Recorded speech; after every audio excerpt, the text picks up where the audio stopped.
MIG, MD Records. Pro.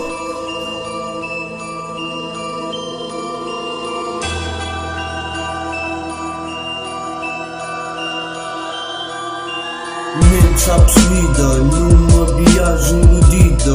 Olha a minha volta e só vejo porcaria. Pago e só penso em nos ter na mira.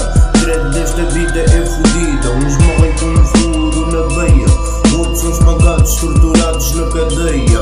Muitos não acreditam, mas esta merda é verdadeira. Dreads da aldeia não conseguem compreender o sistema de vida que a gente tem que viver. Muitos dão da fuga porque sabem que vão morrer. Já consegues perceber ou queres que te explique?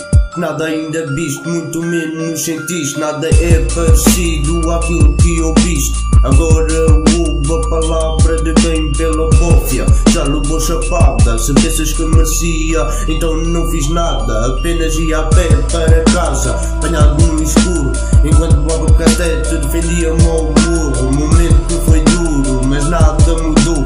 A minha vida em raiva se tornou, porque inocente que à rua se entregou. Coração e alma, muitos lhe pediram para ter calma, mas é difícil quando em muita rebaixa, cagando para a lei. Meu caminho continuei em estradas complicadas, a faca usei, arrependimento não guardei. Peço desculpa ao quem me magoei, esquecia a família no meio de tanta droga. Eu já nada via, coração magoado pelo que a vida oferecia.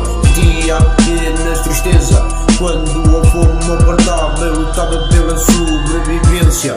Muitas vezes a Deus pedi um pouco de paciência, mas para que pedir se Ele só tormenta e te leva à violência? Há quem diga que não sou normal pelas atitudes que tenho, dizem que sou marginal. Me criticam porque vivi num bairro social, mas essas pessoas digo que nesse bairro encontrei mais união do que perigo.